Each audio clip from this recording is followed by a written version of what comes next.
Halo, selamat datang kembali di pembelajaran PKN bersama saya Pak Tian. Kita akan membahas atau topik selanjutnya adalah bab ketiga, yaitu mengenai tentang memaknai Undang-Undang Dasar Negara Republik Indonesia.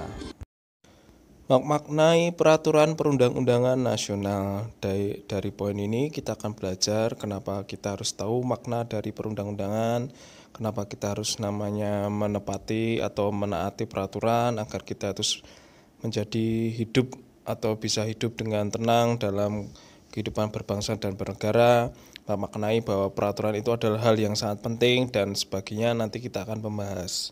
Di topik ini kita akan melihat atau mengetahui cara pembuatan undang-undang atau syarat-syarat undang-undang ataupun prosesnya, gimana caranya yang tepat, gimana caranya yang baik agar itu menjadi undang-undang yang diterima oleh masyarakat luas.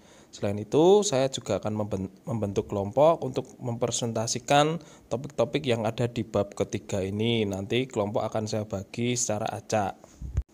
Poin pertama adalah hakikat peraturan perundang-undangan. Peraturan tertulis yang dibentuk oleh lembaga negara atau pejabat yang berwenang secara umum atau hukum dasar peraturan yaitu Pancasila dan Undang-Undang Dasar 1945. Jadi pada dasarnya perundang-undangan itu dibentuk dengan dua dasar yaitu Pancasila dan Undang-Undang Dasar 1945 sebagai dasar hukum dari negara kita.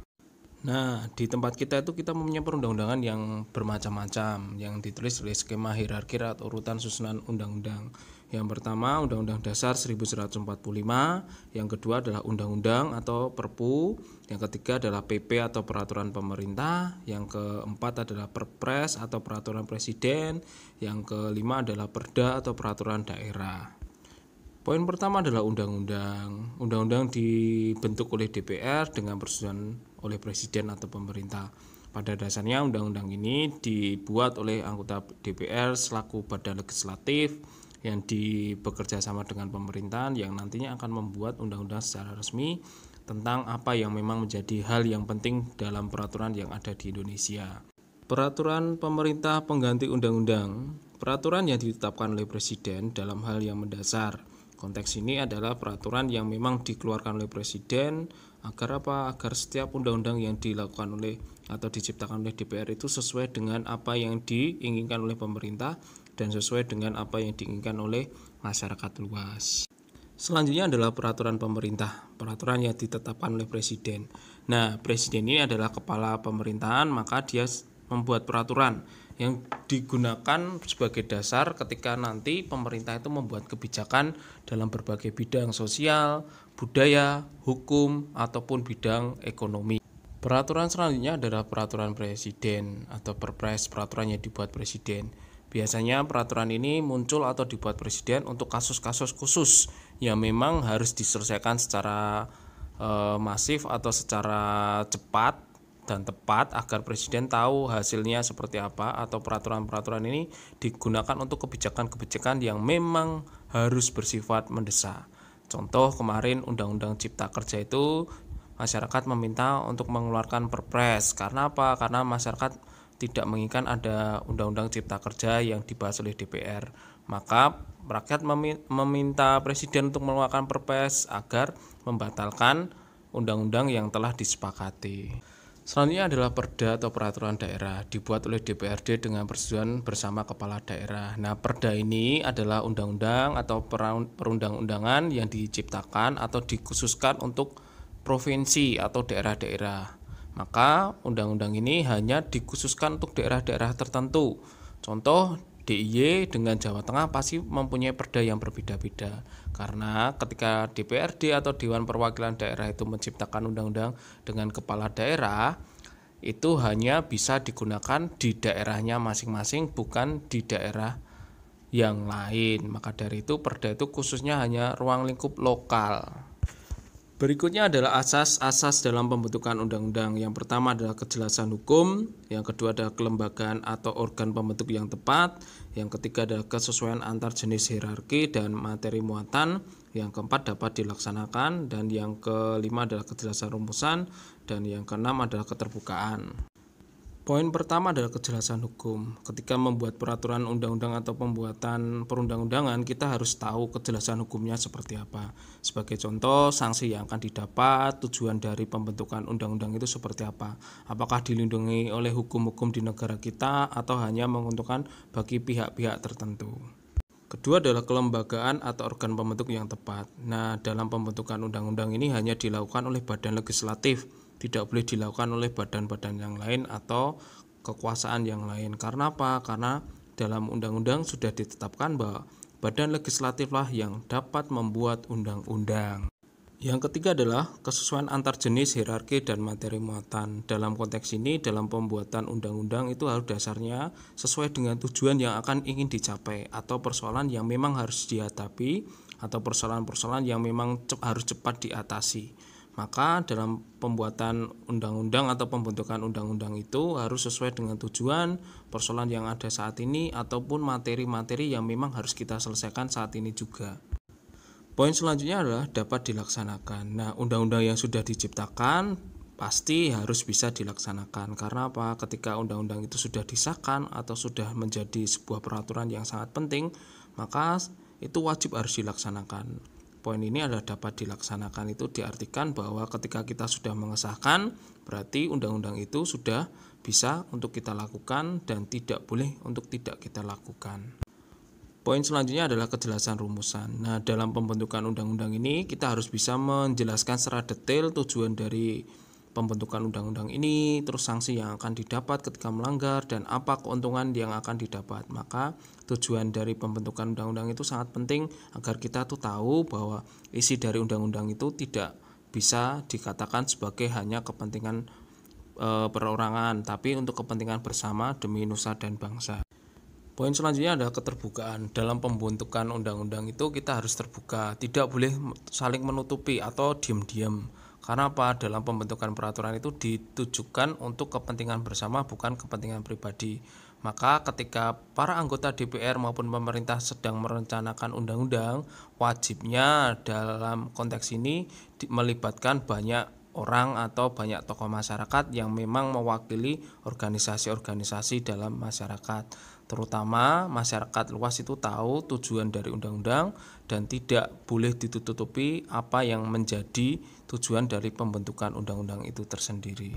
Oke, selanjutnya adalah muatan undang-undang harus mencerminkan pengayoman atau mengayomi. Yang kedua adalah kemanusiaan, yang diartikan bahwa itu adalah kepentingan kemanusiaan, bukan kepentingan untuk hal yang lain. Yang ketiga adalah kebangsaan, yang diartikan tidak untuk kepentingan golongan tertentu, tapi untuk kepentingan bersama, kehidupan berbangsa maupun kehidupan bernegara.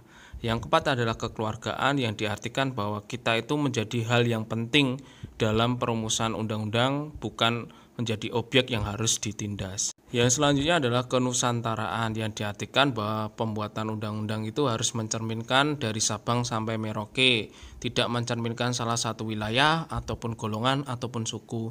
Yang diartikan peraturan perundang-undangan ini harus bisa diterima ataupun bisa dipergunakan dengan baik dari Sabang sampai Merauke. Selanjutnya adalah Bhinneka Tunggal Ika. Dalam membuat peraturan perundang-undangan kita tidak boleh membeda-bedakan karena kita dasarnya adalah Bhinneka Tunggal Ika. Yang selanjutnya adalah keadilan. Dalam pembuatan perundang-undangan kita harus bersifat adil, tidak mementingkan siapapun ataupun mempunyai arti yang hanya untuk kepentingan perorangan. Yang ketiga adalah kesamaan kedudukan. Nah, di setiap perundang-undangan baik kaya miskin, pejabat atau orang biasa itu harus sama kedudukannya agar kelak ketika mereka itu melanggar undang-undang itu tidak dikenai sanksi yang berbeda-beda. Yang keempat adalah ketertiban dan kepastian hukum. Dalam tanda kutip ini kita harus mengetahui sanksi apa yang kita dapat ketika kita melanggar undang-undang. Selanjutnya adalah keseimbangan, keserasian, dan keselarasan. Dalam membuat peraturan undang-undang harus ada 3 poin tersebut. Karena apa? Ketika dari pasal ke pasal itu harus mempunyai keterkaitan satu sama lain agar tidak dapat bisa dipungkiri bahwa setiap dalam pembuatan perundang-undangan itu mempunyai keterkaitan khusus dengan pasal yang lain agar ada serasinya. Jika ada orang yang melanggar itu tidak bisa namanya menghindar karena setiap pasal itu pasti ada kaitannya khusus, maka ada namanya pasal berlapis. Apa yang disebut sebagai pasal berlapis itu adalah jika ada sebuah tindakan kejahatan itu mengandung beberapa unsur kejahatan, maka itu bisa ditindak pidanakan. Maka keseimbangan, keserasian, dan keselarasan itu dikaitkan dengan adanya namanya hukuman yang akan didapat oleh si pelaku kejahatan agar tidak mengulanginya lagi. Berikutnya adalah proses perumusan undang-undang. Nah, ini memiliki namanya 3 proses, yaitu proses penyiapan, proses persetujuan, proses pengesahan. Proses penyiapan rancangan undang-undang berasal dari Presiden atau pemerintah, dari DPD maupun DPR, kemudian dibahas secara bersama-sama dalam rapat paripurna yang dibahas oleh DPR maupun pemerintah. Maka itu adalah hanya sebatas rancangan atau draft RUU yang akan dibicarakan itu mengandung unsur seperti apa saja, itu yang akan dibahas. Selanjutnya adalah proses persetujuan, dilakukan dengan berbagai tahapan sesuai dengan prosedur sampai akhirnya disetujui bersama. Biasanya ketika selesai rapat atau ada sidang kedua itu melakukan namanya proses persetujuan. Kemarin ada namanya sidang Omnibus Law atau Cipta Kerja itu sudah mulai resmi. Karena apa? Karena hampir dari 50% anggota DPR itu setuju itu dijadikan undang-undang, bukan lagi rancangan undang-undang. Pengesahan undang-undang atau proses pengesahan itu bisa saja dilakukan saat itu juga, tapi juga harus mementingkan kepentingan bersama, apakah ada yang setuju atau tidak. Jika sebagian anggota DPR atau 50% lebih anggota DPR itu setuju, maka pengesahan bisa dilakukan saat itu juga. Seperti halnya Undang-Undang Cipta Kerja kemarin ada pendingan ketika dibahas karena tidak mencapai kesepakatan.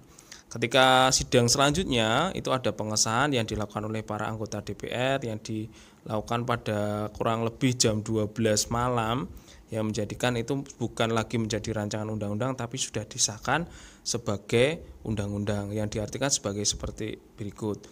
Undang-undang yang ditetapkan oleh DPR dimintakan persetujuan kepada Presiden dan selanjutnya diundang-undangkan.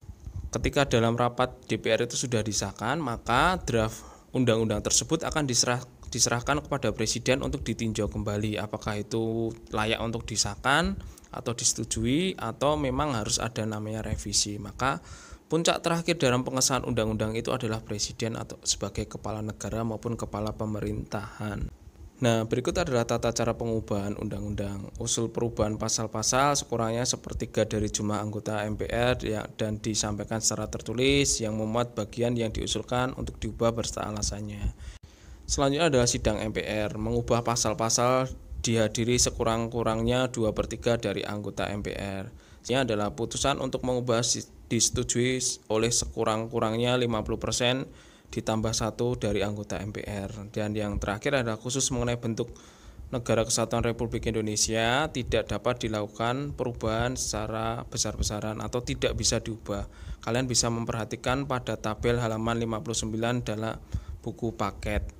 Oke, saya rasa pembahasan kali ini cukup. Terima kasih kalau kalian sudah menonton video ini. Untuk tugasnya kalian nanti akan saya bentuk kelompok agar kalian bisa mengerjakan tugas yang akan saya berikan. Setelah saya membentuk kelompok, saya akan memberikan tugas dan kalian nanti akan presentasi. Dan kalian presentasinya ini bisa kalian upload dalam akun YouTube kalian. Nanti tinggal kalian sharekan linknya kepada saya melalui WA saya. Nah, nanti kelompoknya akan saya bentuk sendiri. Nama-namanya siapa nanti akan saya sharekan melalui wali kelas kalian atau ketua kelas kalian. Terima kasih sekali lagi telah melihat video ini. Semoga video ini bisa memberikan gambaran secara singkat tentang perundang-undangan. Selamat siang, salam rahayu, semoga kalian selalu diberikan kesehatan selalu. Terima kasih, sampai berjumpa kembali dalam pembelajaran PKN selanjutnya.